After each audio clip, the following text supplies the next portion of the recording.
तो आप सभी का स्वागत है साइंस मित्र सजल के इस यूट्यूब चैनल पर। तो आज हम लोग डिस्कस करने वाले हैं क्लास 12th फिजिक्स का लेक्चर नंबर 4। इस वीडियो पर देखने वाले हैं विद्युत द्विध्रुव के कारण निरक्षीय बिंदु पर विद्युत क्षेत्र की तीव्रता। तो पूरा डिटेल में डिस्कस करेंगे, ठीक है। तो सबसे पहले यहाँ पर हेडिंग लगाएंगे विद्युत द्विध्रुव के कारण विद्युत द्विध्रुव के अक्षीय बिंदु पर यहाँ पर अक्षीय पिछला क्लास में हो चुका था निरक्षीय बिंदु पर। आज के क्लास में निरक्षीय बिंदु पर देखेंगे। निरक्षीय बिंदु पर विद्युत क्षेत्र की तीव्रता, विद्युत क्षेत्र की तीव्रता। तो सबसे पहले यहां पर एक विद्युत द्विध्रुव बना लेंगे। विद्युत द्विध्रुव क्या होता है अगर आपको नहीं पता है तो आप इसका लेक्चर नंबर 3 में जा सकते हैं, वहां पर मैंने ये डिटेल में बताया है। तो यहां पर विद्युत द्विध्रुव दो आवेश होता है, इसमें विपरीत प्रकृति का होता है लेकिन समान परिमाण का होता है, ठीक है। यहाँ पर इससे सूक्ष्म दूरी पर होता है, ये जो आवेश होता है एक दूसरे से सूक्ष्म दूरी पर होता है। तो ये द्विध्रुव है, इसके मध्य की दूरी है 12, ठीक है। और यहाँ पर इसके केंद्र, इसका मान लिए सेंटर पॉइंट यहाँ पर है, इसको मान लिए। इसके केंद्र से r दूरी पर, इसके केंद्र से r दूरी पर, इसके केंद्र से r दूरी पर, ठीक है। यहाँ पर ये मिला लिए, यहाँ पर जो है r दूरी पर इसके केंद्र से बिंदु P पर, ठीक है। यहाँ बिंदु P है मान लिए। यहाँ पर इसके केंद्र से r दूरी पर जो है, तो बिंदु P पर प्लस Q आवेश के कारण विद्युत क्षेत्र की तीव्रता क्या होगी? तो हम लोग जानते हैं प्लस Q आवेश के कारण विद्युत क्षेत्र की जो तीव्रता होता है वो बाहर की ओर होता है। तो यहाँ पर विद्युत क्षेत्र की तीव्रता प्लस Q आवेश के कारण बाहर की ओर हो जाएगी। और फिर हम लोग जानते हैं माइनस Q आवेश के कारण विद्युत क्षेत्र की तीव्रता अंदर की ओर होता है, तो ये अंदर की ओर हो जाएगा, ठीक है। तो यहाँ पर प्लस Q आवेश प्लस Q आवेश के कारण विद्युत क्षेत्र की तीव्रता E प्लस से रिप्रेजेंट कर रहे हैं, और माइनस Q आवेश के कारण विद्युत क्षेत्र की जो तीव्रता है उसे माइनस से रिप्रेजेंट कर रहे हैं। यहाँ पर विद्युत क्षेत्र की तीव्रता ये हो गया। तो इसका जो घटक करेंगे तो इसका क्षैतिज घटक क्या होगा? क्षैतिज घटक इधर होगा। तो उसके लिए सबसे पहले यहाँ पर मान लेंगे, यहाँ पर ये थीटा है और यहाँ पर भी ये थीटा है। तो इन दोनों जगह पर थीटा होने के कारण यहाँ पर भी ये थीटा होगा और यहाँ पर भी ये थीटा होगा। तो यहाँ पर इसका क्षैतिज घटक मान लिए यहाँ पर है E प्लस कॉस थीटा, और यहाँ पर E माइनस के कारण जो क्षैतिज घटक बना वो है E माइनस कॉस थीटा, ठीक है। और इसका क्या करेंगे फिर? लंबवत घटक करेंगे। लंबवत घटक जो बनेगा इसका, यहाँ पर ये E प्लस का ये होगा लंबवत घटक E प्लस साइन थीटा, और यहाँ पर E माइनस का लंबवत घटक करेंगे तो ये क्या होगा? E माइनस साइन थीटा, ठीक है। अब यहाँ पर जो E प्लस साइन थीटा और E माइनस साइन थीटा है, ये दोनों क्या करेगा? एक दूसरे को कैंसिल कर देगा, ठीक है। तो यहाँ पर जो बिंदु P पर नेट विद्युत क्षेत्र की तीव्रता जो आएगा वो किसके कारण आएगा? वो इसके क्षैतिज घटक E प्लस कॉस थीटा तथा E माइनस कॉस थीटा के कारण आएगा, ठीक है। तो यहाँ पर इसका थ्योरी वाले भाग को सबसे पहले लिख लेते हैं। चित्रानुसार लिखेंगे। चित्रानुसार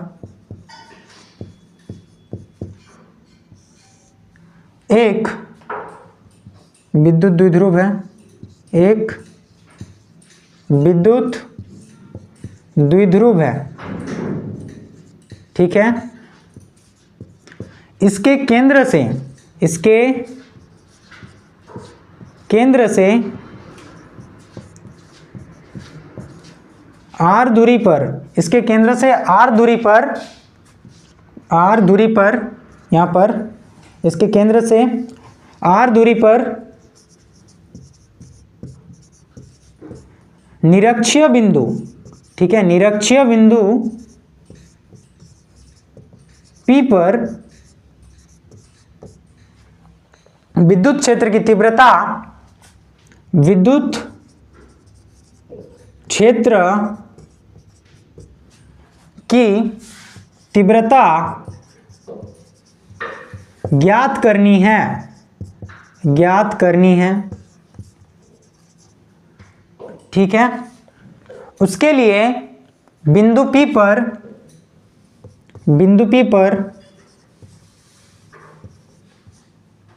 जो नेट, बिंदु P पर नेट विद्युत क्षेत्र की जो तीव्रता प्राप्त होता है, विद्युत क्षेत्र की तीव्रता इसके क्षैतिज घटक के कारण प्राप्त होता है, इसके क्षैतिज घटक के कारण प्राप्त होता है, ठीक है। और यहाँ पर ये जो 12 है तो पूरे लंबाई यहाँ पर 12 है, तो इसका आधे भाग जो यहाँ पर केंद्र है, तो केंद्र और इसका आधे भाग में कितना लंबाई होगा, 12 का आधा L हो जाएगा, तो L लंबाई होगा इसका बीच का जो दूरी होगा। और इसी प्रकार जो इस साइड के बीच का दूरी होगा वो भी L लंबाई होगा। तो यहाँ पर पाइथागोरस थ्योरम से जानते हैं हम लोग, ये जो कर्ण है वो इन दोनों का स्क्वायर का रूट के बराबर आएगा, तो ये जो क्या हो जाएगा, फिर इसके मध्य का दूरी होगा root under r square plus L square हो जाएगा। यहाँ पर भी सेम हो जाएगा, root under r square plus L square हो जाएगा, ठीक है। तो यहाँ पर अब लिखेंगे प्लस Q आवेश के कारण, प्लस Q आवेश के कारण विद्युत क्षेत्र की तीव्रता वो कितना होगा, E plus is equals to KQ upon उसके मध्य का दूरी कितना है r square plus L square का रूट अंडर का क्या है, होल स्क्वायर है। इसको आगे कैसे लिख सकते हैं, KQ अपॉन, यहाँ पर स्क्वायर से रूट कैंसिल हो जाएगा तो r square plus L square लिख सकते हैं। इसी प्रकार माइनस Q आवेश के कारण विद्युत क्षेत्र की जो तीव्रता होगा वो सेम टू सेम कितना हो जाएगा, E माइनस बराबर KQ upon r square plus L square का रूट अंडर का होल स्क्वायर, उसको आगे लिख सकते हैं KQ upon r square plus L square, ठीक है, क्योंकि यहाँ पर स्क्वायर से रूट कैंसिल हो जाएगा। तो यहाँ पर ध्यान देंगे क्या हुआ, यहाँ पर जो प्लस Q आवेश के कारण विद्युत क्षेत्र की तीव्रता प्राप्त हुआ हमें और माइनस Q आवेश के कारण जो विद्युत क्षेत्र की तीव्रता प्राप्त हुआ, उन दोनों का क्या है, परिमाण बराबर है। तो यहाँ पर जो E प्लस है E माइनस के बराबर है, इसको क्या मान लेंगे, यहाँ पर इसको E मान लेंगे। तो माना इसको E। अब यहाँ पर नेट विद्युत क्षेत्र की तीव्रता ज्ञात करेंगे। यहाँ पर तो क्या होगा, E नेट बराबर होगा बिंदु P पर E नेट बराबर क्या होगा, E plus cos theta minus, यहाँ पर क्या होगा E प्लस कॉस थीटा, क्योंकि दोनों समान दिशा पर है तो दोनों का जो परिणामी होगा उन दोनों का योग के बराबर होगा। तो E plus cos theta plus यहाँ पर लिखेंगे E माइनस कॉस थीटा। और यहाँ पर हम लोग जानते हैं E प्लस का जो विद्युत क्षेत्र की तीव्रता प्राप्त हुआ और E माइनस का जो विद्युत क्षेत्र की तीव्रता प्राप्त हुआ, उन दोनों का मान बराबर है। और यहाँ पर हम लोग इसको E मान लिए हैं, तो इसको लिख सकते हैं E cos theta plus E cos theta. तो इसको क्या लिखेंगे फिर, 2E कॉस थीटा लिखेंगे, क्योंकि दो चीज़ सेम है, दो बार है, तो इसको 2E कॉस थीटा लिख सकते हैं, 2E कॉस थीटा हो जाएगा। और यहाँ पर E का मान हम लोग जानते हैं क्या है, E का मान क्या है, क्योंकि दोनों में से कोई एक का मान रखने से ही होगा, क्योंकि दोनों का मान तो समान है ना। तो यहाँ पर क्या हो जाएगा, 2 ई का मान KQ/R² प्लस L² हो जाएगा। और cos थीटा का मान तो पता ही है कैसे निकालते हैं, B/H आधार बटा कर्ण से निकालते हैं। तो यहाँ पर इसका आधार कितना है, इसका आधार है L और इसका कर्ण कितना है R² प्लस L² का रूट अंडर। तो cos थीटा का मान क्या हो जाएगा, L/R² प्लस L² का रूट अंडर हो जाएगा। यहाँ पर 2KQ/R² प्लस L² का यहाँ पर कुछ नहीं है, मतलब पावर उसका 1 है, और यहाँ पर इंटू में है L बटा इसको जो रूट है, रूट को 1/2 लिख सकते हैं पावर में, क्योंकि रूट का मतलब पावर में 1/2 ही होता है, तो यहाँ पर लिख सकते हैं ऐसा। फिर नेक्स्ट स्टेप में लिखेंगे 2KQ इन दोनों को अगर जोड़ देंगे तो 1 + 1/2 कितना हो जाएगा, 1 + 1/2 3/2 यहाँ पर हो जाएगा। ठीक है, तो इसको R² प्लस L² का होल 3/2 हो जाएगा, और यहाँ पर गुना में L है। अब यहाँ पर क्या करेंगे, 2 को यहाँ ले जाएंगे तो क्या होगा, KQ/12 होगा।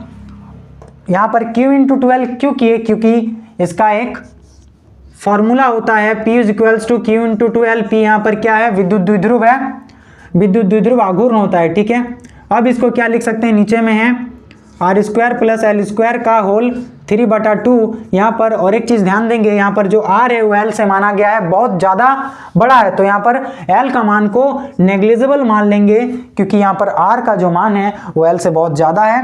तो यहाँ पर क्या होगा, यहाँ पर P हो जाएगा इसके जगह पर KP/ इसको क्या L को नेग्लिजिबल मान लेंगे, नगण्य मान लेंगे, तो यहाँ पर R³ 3/2 हो जाएगा। अब यहाँ पर नेक्स्ट स्टेप में इसको लिख सकते हैं KP/R⁴ इस यहाँ पर क्या होगा, 2 से 2 कैंसिल हो जाएगा और बचेगा क्या, सिर्फ और सिर्फ 3 बचेगा, तो R⁴ हो जाएगा। तो बिंदु P पर जो हमें नेट विद्युत क्षेत्र की तीव्रता प्राप्त होगा वो कितना होगा, Enet =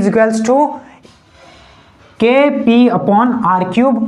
इसको इस प्रकार भी लिख सकते हैं, K के जगह पर इसको 1/4πε0 ठीक है, 1/4πε0 गुना P/R³, दोनों ही बराबर है, करेक्ट है। आप जो चाहे वो लिख सकते हैं, या तो Enet = KP/R³ या फिर 1/4πε0 × P/R³। ठीक है, यहाँ पर क्या किया, सिंपल में सबसे पहले विद्युत द्विध्रुव के निरक्षीय बिंदु पर विद्युत क्षेत्र की तीव्रता ज्ञात करने के लिए सबसे पहले यहाँ पर इंपॉर्टेंट है फिगर। ठीक है, सबसे पहले फिगर बना लिए, यहाँ पर विद्युत द्विध्रुव बना लिए उसके केंद्र से। ठीक है, द्विध्रुव की लंबाई 12 है, यहाँ पर इसके आधे भाग की लंबाई L है, इसके आधे भाग की लंबाई L है।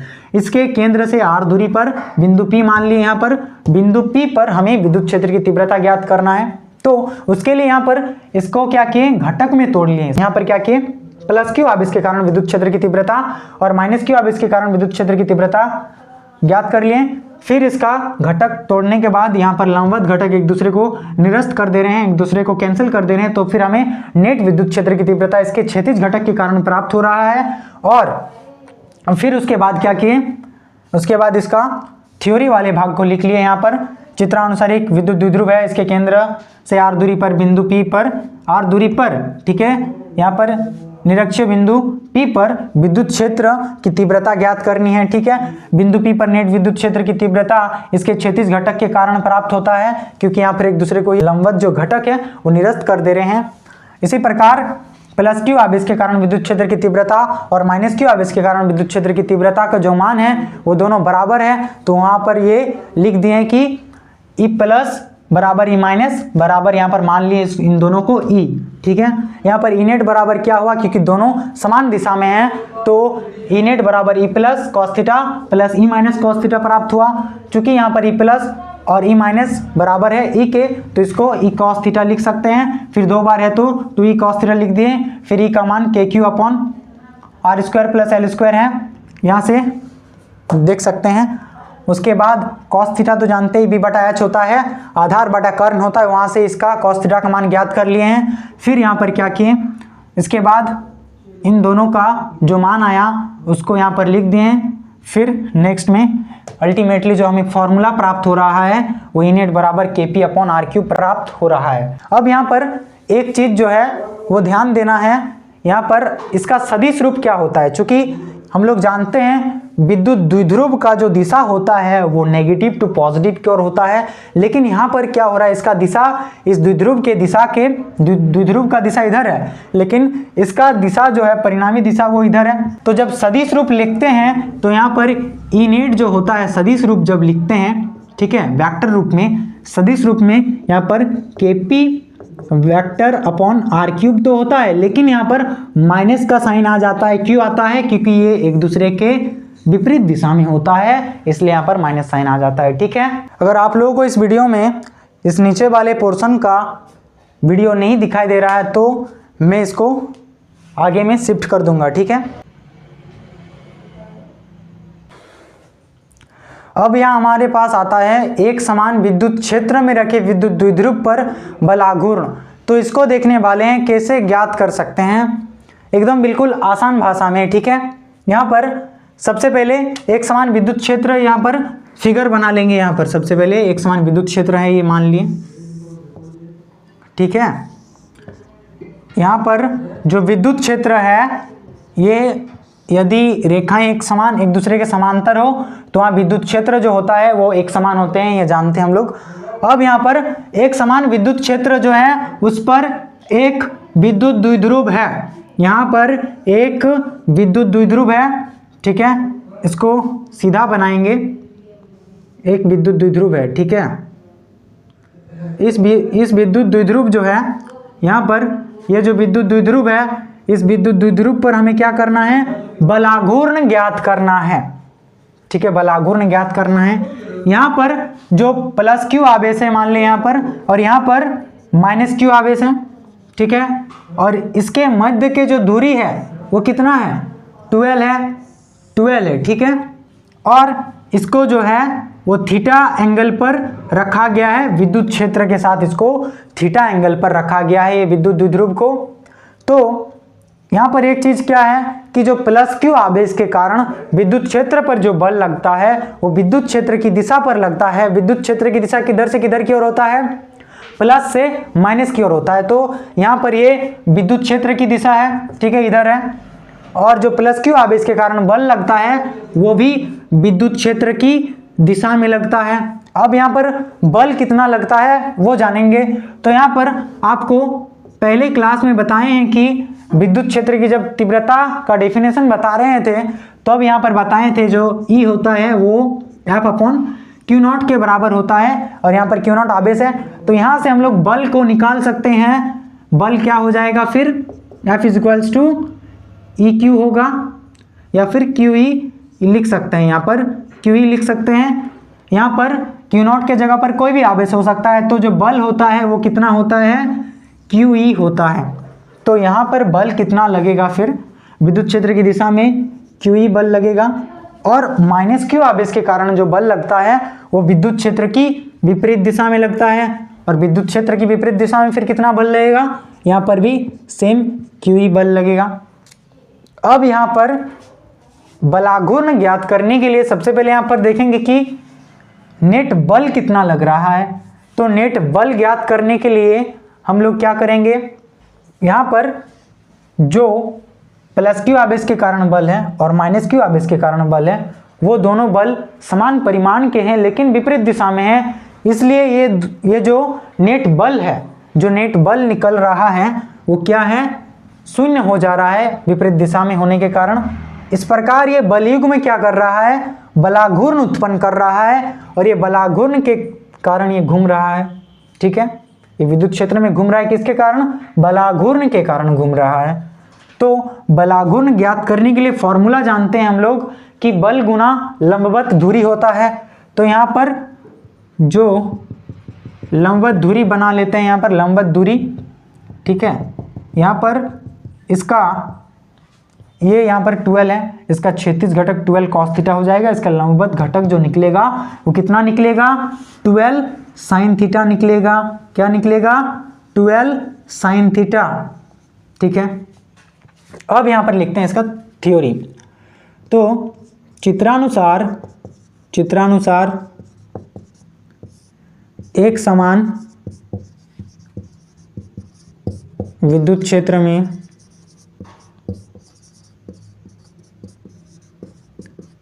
एक विद्युत द्विध्रुव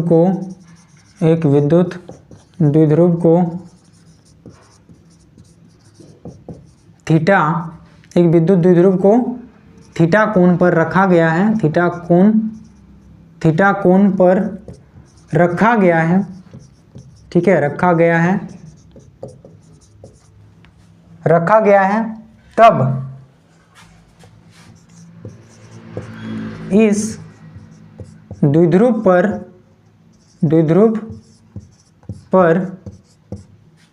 नेट बल शून्य हो जाता है।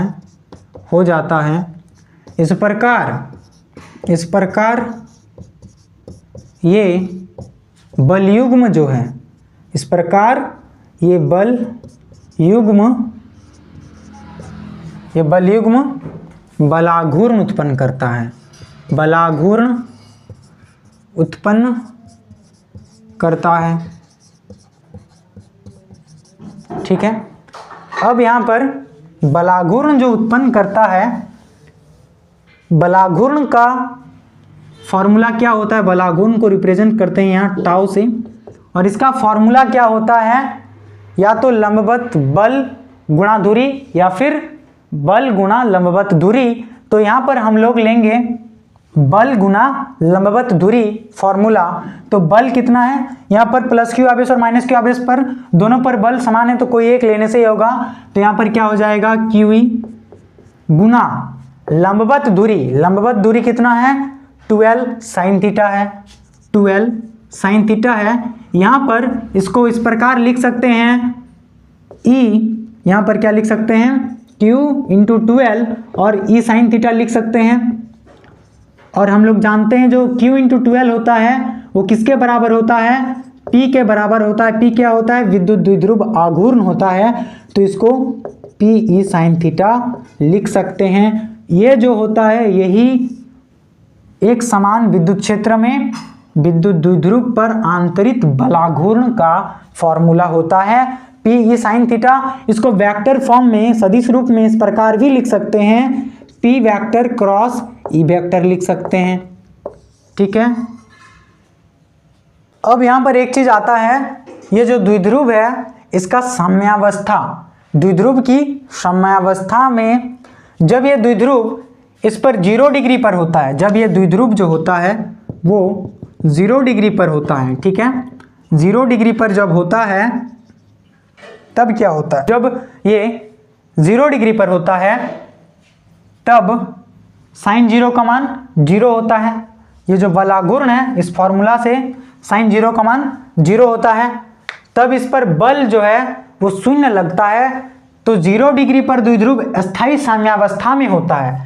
और एक कंडीशन क्या होता है, जब इसको घुमाकर 180 डिग्री में कर दिया जाता है, 180 डिग्री में क्या होता है, इसका मान 180 डिग्री पर भी 0 के बराबर होता है। लेकिन उस स्थिति में इसको अस्थायी साम्यावस्था कहते हैं। क्यों कहते हैं अस्थायी साम्यावस्था, क्योंकि अगर 180 डिग्री में घुमा के रखेंगे फिर उसको अगर थोड़ा सा भी अनबैलेंस कर देते हैं तो फिर वो वापस से घूम जाएगा, क्योंकि प्लस क्यू आवेश के कारण वो विद्युत क्षेत्र की दिशा में गति करना चाहेगा और माइनस क्यू आवेश के कारण वो विद्युत क्षेत्र की विपरीत दिशा में गति करना चाहेगा। लेकिन 0 डिग्री पर क्या होता है, 0 डिग्री पर उसको अगर थोड़ा सा भी अनबैलेंस करते हैं तो फिर से वो अपने दिशा में आ जाता है। इसलिए 0 डिग्री पर इसको स्थायी साम्यावस्था कहा जाता है और 180 डिग्री पर इसको अस्थायी साम्यावस्था कहा जाता है। अब यहाँ पर नेक्स्ट टॉपिक देखने वाले हैं, विद्युत फ्लक्स क्या होता है। विद्युत फ्लक्स यहाँ पर नेक्स्ट हेडिंग लगाएंगे, विद्युत फ्लक्स,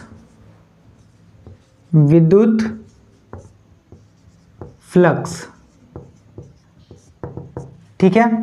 तो विद्युत फ्लक्स क्या होता है, विद्युत फ्लक्स किसी बंद सतह या पृष्ठ से लंबवत गुजरने वाले विद्युत क्षेत्र रेखाओं की संख्या को क्या कहते हैं, विद्युत फ्लक्स कहते हैं। तो यहां पर लिखेंगे किसी बंद सतह, किसी बंद सतह अथवा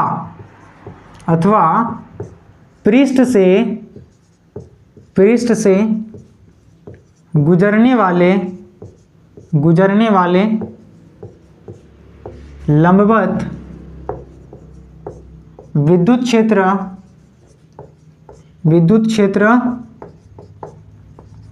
रेखाओं की संख्या को क्या कहते हैं? विद्युत फ्लक्स कहते हैं। विद्युत फ्लक्स कहते हैं। ठीक है, अब इसको रिप्रेजेंट किस तरह से करते हैं? यहां पर मान लेंगे यहां पर कोई बंद सतह है। ठीक है, ये बंद सतह या पृष्ठ है, इस पर क्या बोले कि लंबवत गुजरने वाले विद्युत क्षेत्र रेखाओं की संख्या को क्या कहते हैं? विद्युत फ्लक्स कहते हैं। ठीक है, तो यहां पर जो क्षेत्रफल सदिश होगा, अब इस जो सतह है, अब यहां पर एक टर्म आता है क्षेत्रफल सदिश किसे कहते हैं। यहां पर एक चीज ध्यान देंगे, क्षेत्रफल सदिश क्या होता है वो समझेंगे। सबसे पहले क्षेत्रफल सदिश क्या होता है? क्षेत्रफल सदिश क्या होता है? ठीक है, अब क्षेत्रफल सदिश समझने के लिए यहाँ पर कोई एक सरफेस है। ठीक है, यहाँ पर कोई सरफेस है। ओके, तो ये जो सरफेस है इसके जो लंबवत इसका क्या करेंगे? घटक निकालेंगे।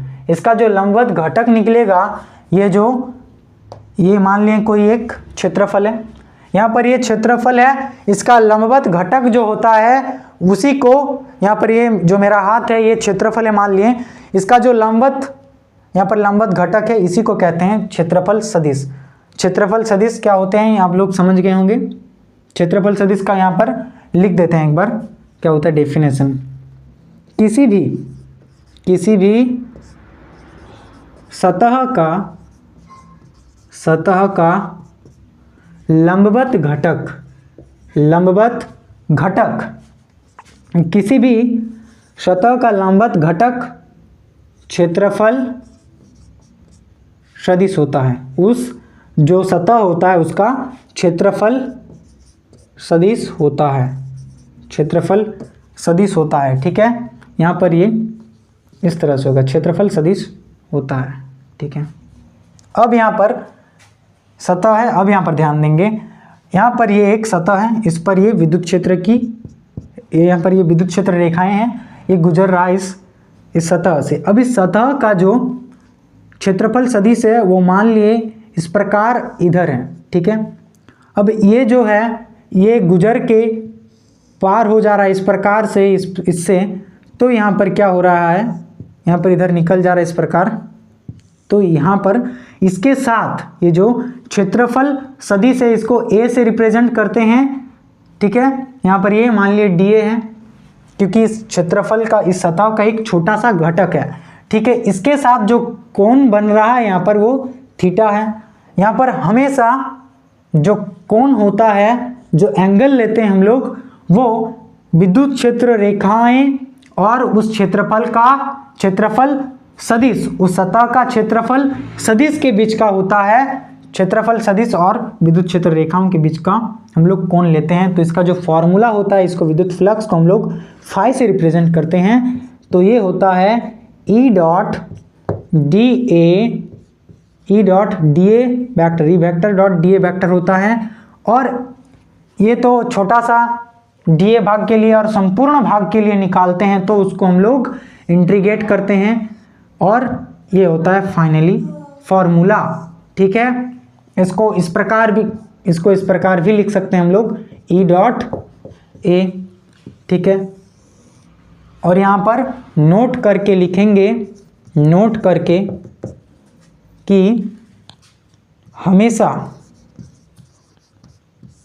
ये जो फॉर्मूला है इसमें जो थीटा आता है, क्योंकि डॉट प्रोडक्ट का आप लोग जानते होंगे, 11 क्लास में पढ़े थे, यहाँ पर लिख देते हैं। ठीक है, नेक्स्ट स्टेप पर ये जो होता है फाइनली, और क्या हो सकता है, फाई इज इक्वल्स टू होता है क्लोज इंटीग्रेशन ऑफ ई, यहाँ पर जब डॉट को हटाते हैं तो क्या आता है, cos theta, D A cos theta हो जाता है यहाँ पर। तो यहाँ पर जो थीटा आया, उस थीटा को हमेशा किसके किसके बीच में लेते हैं, तो हमेशा क्षेत्रफल सदिश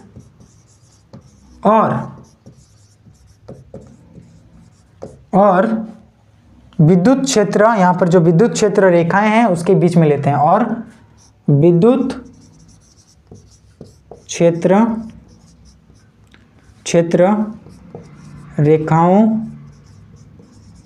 रेखाओं के बीच का लेते हैं।